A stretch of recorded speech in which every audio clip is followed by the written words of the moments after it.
All right. Hi, good afternoon. Today is Thursday, August the 18th. My name is Ashley Glover, and I'm here with attorneys Eric Einhart and Katie Ann Trotta. We are happy to welcome you to our webinar, The Trustees Need to Know Steps for a Smooth Trust Administration. Thank you for joining us. Before we get started, as always, I've got some housekeeping notes to run through.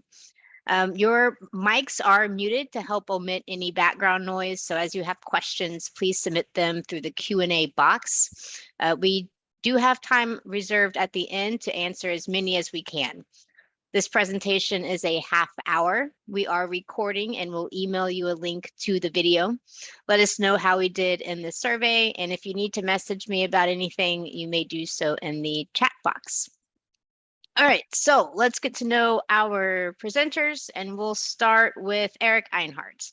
Eric is a dedicated partner of the firm. His practice areas include trust and estate administration, elder law, estate planning, special needs planning, guardianship, tax law, and real estate.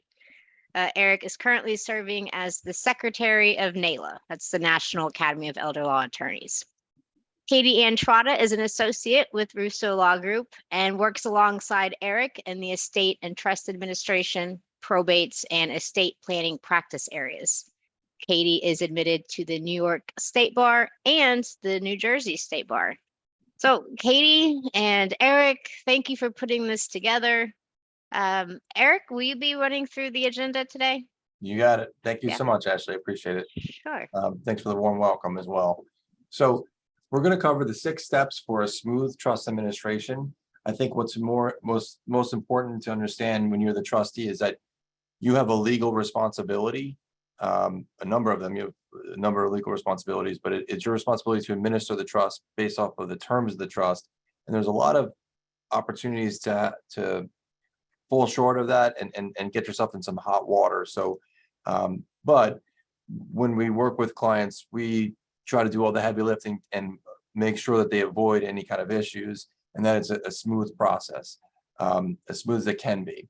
And what we have for you today is the 6 steps. The first step really is seeking competent counsel. Second step is marshaling and protecting assets, paying debts and liabilities. We're going to talk about formal versus informal settlement of the trust, when and how to make distributions to the beneficiaries. And we're also going to talk about the relevant tax returns that can be related to a trust administration. So step 1, seek competent counsel. As I mentioned before, there is a legal responsibility that you have as a trustee that you must follow. So the first thing you should do is make sure that you're being guided appropriately. And when we meet with clients, the first thing we do is we take a look at the terms of the trust and we explain them to the trustee and explain what the parameters of the trust are. We want to explain the rights and the responsibilities of the trustees, as well as the rights and responsibilities of the beneficiaries or expectations of the beneficiaries. As a trustee, you have a fiduciary responsibility to act in good faith and loyalty. You have to provide reasonable skill and diligence in your role. You have to give personal attention to administering the trust, and you need to keep accurate records and render those and provide those records to beneficiaries as and when they request. Also, what's important is when you're seeking counsel, a lot of times when you're administering a trust, it's not just someone who's familiar with drafting a trust or the surrogate's court proceedings.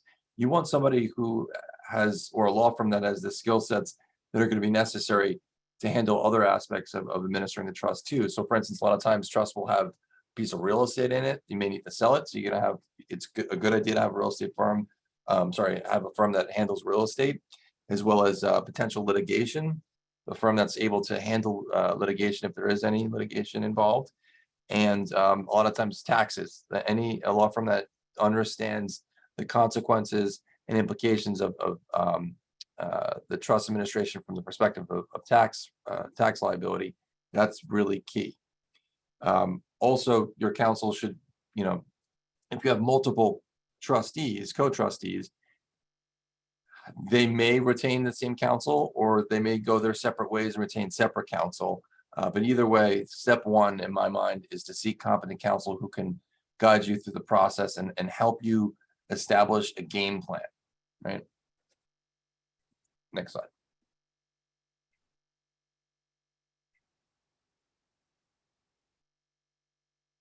The trustee must marshal the assets of the trust. So after reviewing the trust, the trustee should create two lists. The first list should indicate the assets that are currently held in the trust. And the second list should indicate the assets that the trustee needs to collect. So the trustee will need to collect assets that designate the trust as a beneficiary or assets that pour over from the decedent's last will and testament. The trustee should also contact the financial institutions where the trust assets are held or are to be collected by beneficiary designation to inform each financial institution that the grantor of the trust passed away and that they are currently acting as trustee. Financial institutions will likely require that the trustee provide them with a copy of the grantor's death certificate. If the grantor was the trustee of the trust or the previous trustee of the trust is deceased, you will need to sign an acceptance of successor trustee and present the acceptance to the financial institution so that they can add you as a trustee on all necessary trust accounts. The trustee should also obtain date of death valuations for the trust assets from each financial institution. If the trust owns real property, a date of death valuation can be obtained by an appraisal from a property appraiser. Trustee must also protect and preserve the trust assets. So the trustee should monitor the trust assets and invest the assets prudently. The trustee can work with a financial professional to monitor the trust assets. If the trust owns real estate, the trustee should secure the premises and make sure the property is insured. If the real property is being rented, the trustee should collect rent from each tenant and potentially update any lease agreements if that's necessary to do so. These duties should not be taken lightly. The trustee is held to a fiduciary standard. Mismanagement of these trust assets can result in financial harm to the beneficiaries of the trust. So not only does the trustee need to marshal and protect the assets of the trust, but the trustee needs to review the terms of the trust to determine what expenses can be paid from the trust. The trustee should keep detailed records of all trust liabilities and expenses. If the trust holds real property, the trustee will be responsible for paying the carrying cost of the real property, such as the insurance and the real property taxes. If the real property is sold, the trust will be responsible for the closing costs associated with the sale, such as the real estate broker's commission or the seller's portion of the title invoice. Other trust expenses can include, not necessarily limited to, but tax liabilities, accountant fees, legal fees, financial advisor fees, and appraisals. Also, let's not forget that being a trustee is a job, and provided the terms of the trust permit, the trustee is entitled to a commission for doing that job. A trustee can receive an annual commission, which is based on the principal and income of the trust, and or a termination commission, which generally is 1% of trust assets received and paid out. After expenses are paid, the trustee will look to settle the trust. The trustee has two options in settling the trust: formally, which is judicially. So the trustee can petition the surrogates court to judicially settle the trust.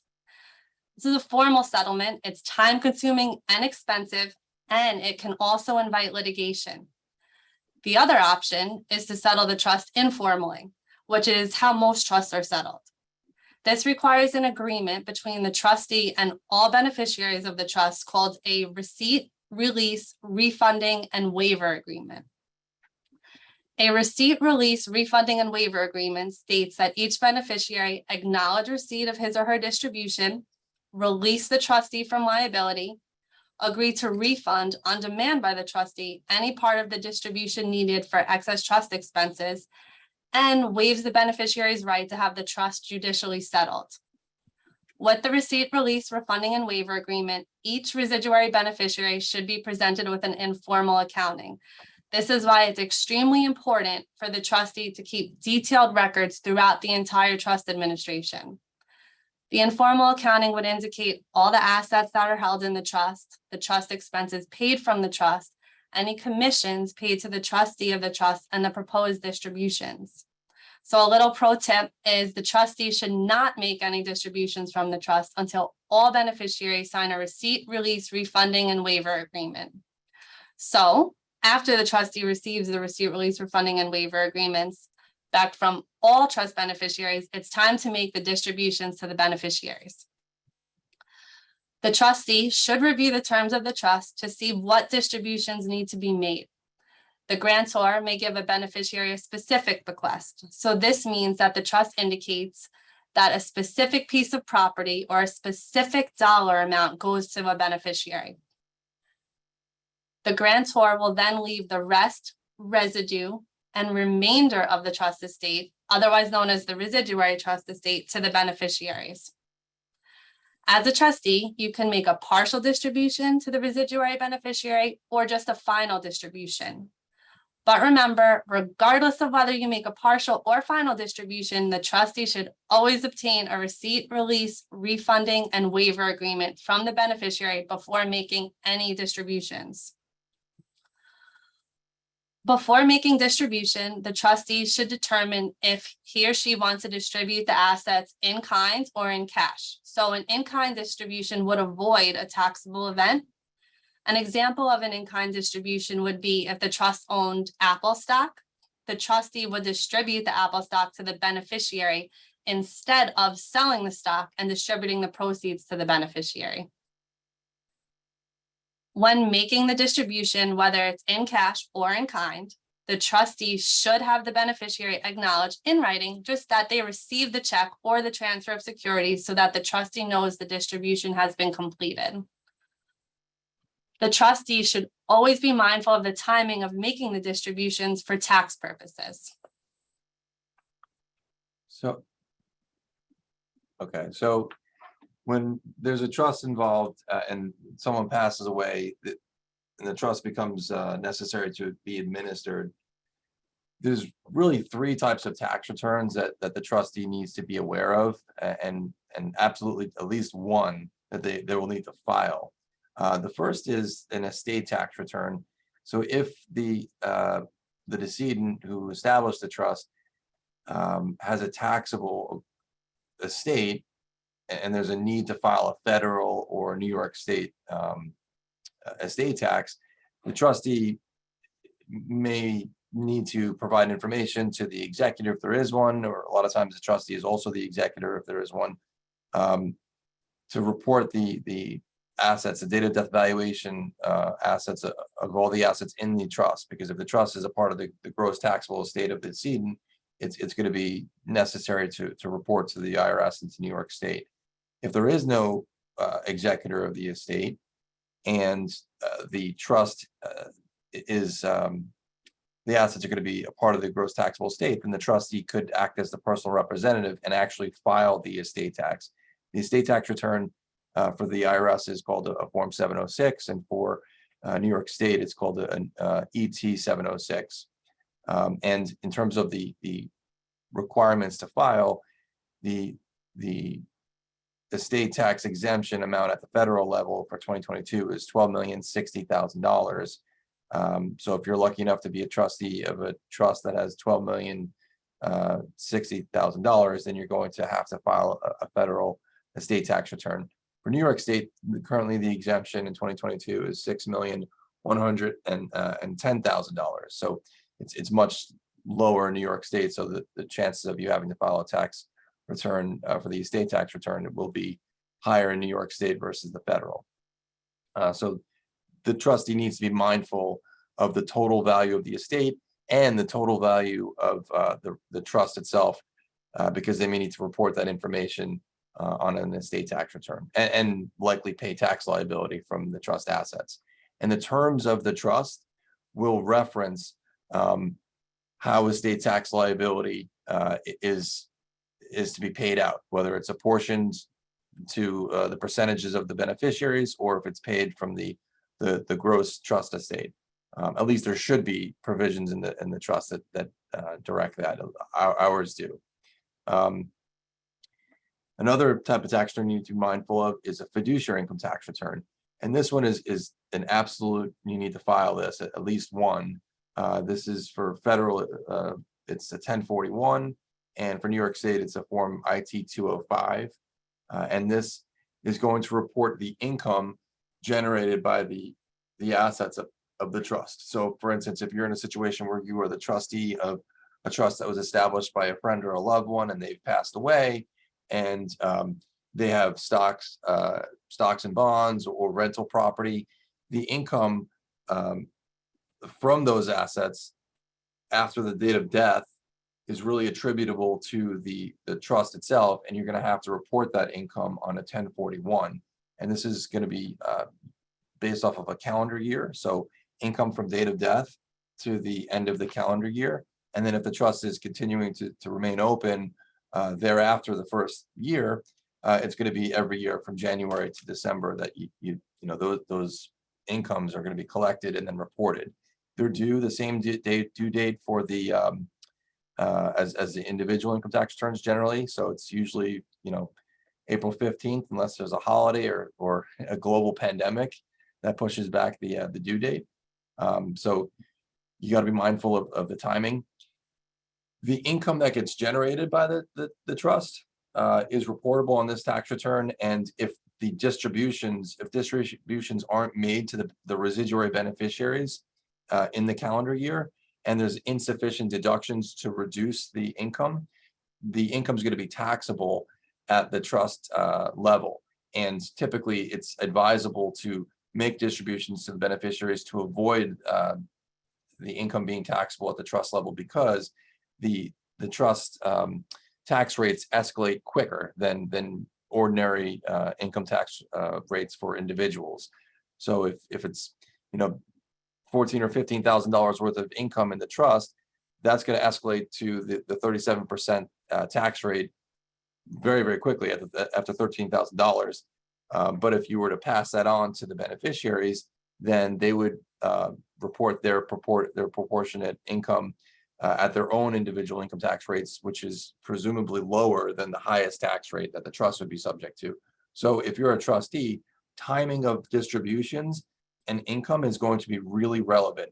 And you're going to want to make sure that if you have income that exceeds the deductions you have in a given year, then you should be making distributions, at least partial distributions, to the beneficiaries of the trust. And as Katie Ann mentioned before, you don't really want to do that until you receive receipt and release agreements. So get partial receipt and release agreements, make partial distributions.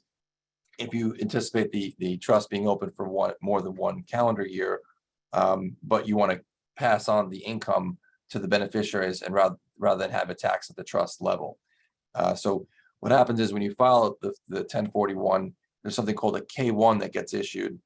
Your accountant or us, if you want to retain us to do it, we would prepare the tax return and we would issue a K1 and send it out to the beneficiaries, and they would receive that K1, provide it to their tax preparer, and their tax preparer would report the income that was attributed to them from the trust.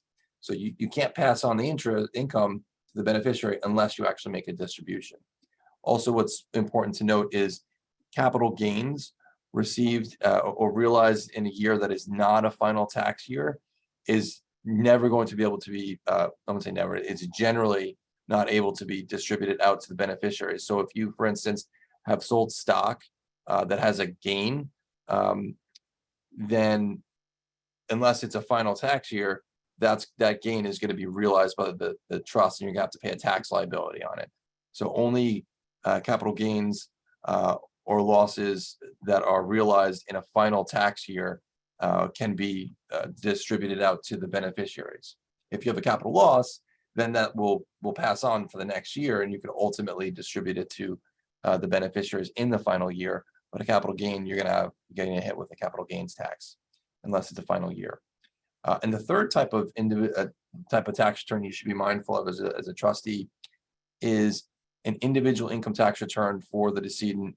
If you are administering a trust established by a decedent, you don't have to prepare the individual income tax return. That's not your responsibility as a trustee, but you should be aware of it and take a look at that tax return to make sure that the accountant apportioned the income of the decedent appropriately. So for instance, if you have a loved one or a friend who established a revocable trust, they put a bunch of stocks and bonds and rental properties in the trust during their lifetime, they're reporting that income on their own individual income tax return. But as of date of death, that needs to go onto the trust tax return. So a lot of times, if you take a look at an individual income tax return, the accountant or the tax preparer may intentionally or unintentionally report all of the income on the individual income tax return, and that's not right. It has to be, it kind of severs. It goes from the individual's tax return to the trust tax return after their date of death. So you're going to want to, you don't necessarily have to prepare or be involved in the process of the individual income tax return, or you're going to want to take a look at it, make sure it was done appropriately, and that you're not filing a tax return to report income that's already been reported. Right, so that's important. Another thing that we didn't really discuss is the types of trusts. So there are a ton of trusts out there that different purposes and different types of beneficiaries, and you need to be mindful of the point and the purpose of the trust. So for instance, as I mentioned, a revocable trust after someone passed away, the administration of that trust is going to be vastly different than a supplemental needs trust that is established for the benefit of a disabled loved one for the duration of their life. So if you're the trustee of a trust of someone who's it's going to be ongoing for a while, you're going to want to be more conservative with the distributions. You're going to want to take a close look at that person's financial situation and see what distributions are necessary. And also you're going to want to understand what kind of government benefits they're on. So not every trust is the same. The point I'm trying to make is not every trust is the same, and you really need competent counsel to be able to review the terms of the trust and to understand the implications of the trust administration and guide you through the process. So with that, I think we are up to questions.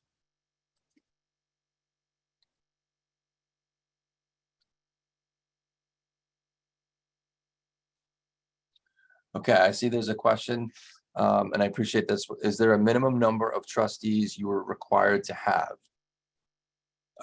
Yes, one.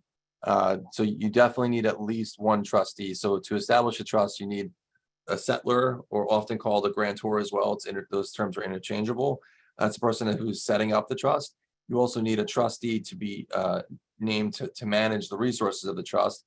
And then you need to fund it with some assets. Sometimes the grantor and the trustee are the same person. So for instance, in a situation where you have a revocable trust that you establish to avoid probate, you'll usually name yourself as the trustee, and you'll establish it. And then when you pass away, the successor trustee that you name in the trust will take on that role. But you can have more than one if you want. I just caution people not to put too many trustees. And if you're selecting trustees, multiple trustees, make sure that they can act together if they have a good rapport with one another, and you're not going to be in a situation where the two trustees are constantly butting heads and you're deadlocked in the administration. The next question I see, sorry, Ashley, I'm kind of taking over your job, I apologize. So if the value of the estate, the trust, is under 6 million, no estate tax return would be needed upon death. And is this in addition to the annual trust tax return filed regardless of okay. I'm a tax nerd, so I appreciate this question. So yes, if it's under $6 million, if it's under the state and federal tax thresholds, there's really no reason to file a tax return unless you're concerned about portability for a federal estate tax return. If you're dealing with a married couple, that gets a little bit more involved, and if someone wants to have a conversation separate about that, that's fine. But generally speaking, if it's under the estate tax thresholds, there's no reason to file it, except for some one-offs. Okay, and then the next question in that one question is this in addition to the annual tax? Yes, that's something totally separate. So again, there's 3 different types of tax returns you want to be mindful of. The estate tax, which is a snapshot of the valuation of the decedent's gross taxable estate, which could include the trust assets depending on the terms of the trust. So that's one type of tax return. If you're under the exemption, the gross taxable estate is under the state and federal exemption, the trustee doesn't really need to be doesn't need to prepare that or need to be concerned with it. The next step of trust tax return, which is absolutely going to be important for the trustee, is the fiduciary income tax return that's filed annually until the trust is distributed. So the next question, do attorneys get offended if they have more than one representing other trustees for a family trust? Do attorneys get offended if they have more than one representing other trustees for a family? I mean, I don't. Sometimes it's absolutely necessary to have, if you have multiple trustees, sometimes you have to have multiple counsel, because there may be a conflict of interest, and the potential clients are unwilling to waive that conflict of interest, or the attorney is too concerned about the conflict of interest recurring and they don't want to represent multiple trustees at the same time. So I certainly don't get offended by it. I understand it. We live in the real world. Not every trustee is going to want to work with the same attorney. Sometimes it's a really good idea just for purposes of keeping the legal fees, at a more manageable rate. Because if you have multiple counsels for the trustees, you are going to have duplicative efforts by the attorneys, and it could cost more.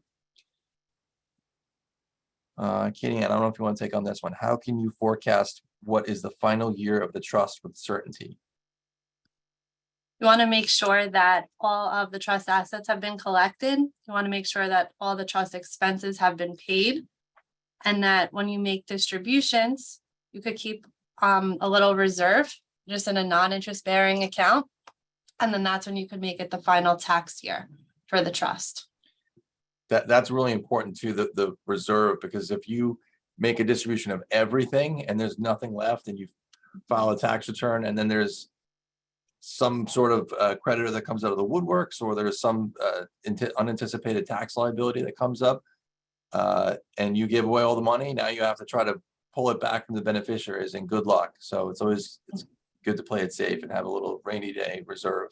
And then once the tax returns are filed and you're all set, then you can make a distribution of that. But yeah. The reserve, yep. What was the name of the trust that had a disabled person? I was referring to a supplemental needs trust. There could be a third-party supplemental needs trust, or a first-party special needs trust or supplemental needs trust. Those are typically both used for disabled individuals or people under government benefits. This other one, what is the exemption on the state of Florida?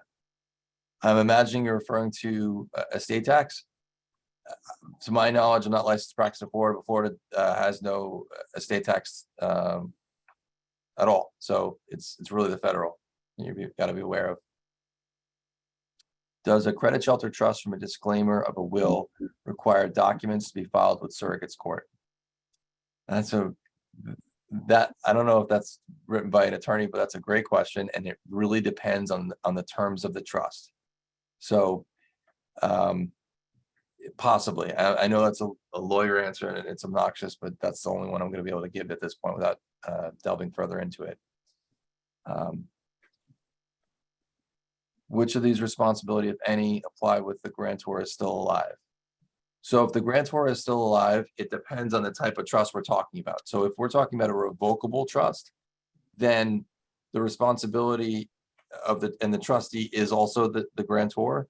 Then it's the grantor's money. He or she can manage the trust as they see it fit, because they're the beneficiary, they're the trustee, and the grantor. So the responsibility is really owed to themselves. If you have another trustee that's appointed and the grantor is still alive and incapacitated, usually that's what happens. A revocable trust is established. You're the initial trustee. If you become incapacitated, then someone else steps into the role as trustee to manage the resources, but the money is still there for the grantor in that situation, and it should be applied for his or her benefit if it's a revocable trust. If it's a Medicaid asset protection trust, it may be different. So yeah, unfortunately, that's going to be another one where it depends on the terms of the trust. Next question I see here is special needs trust needed for an elderly person in nursing home on Medicaid? Both patient and spouse have no relatives to administer.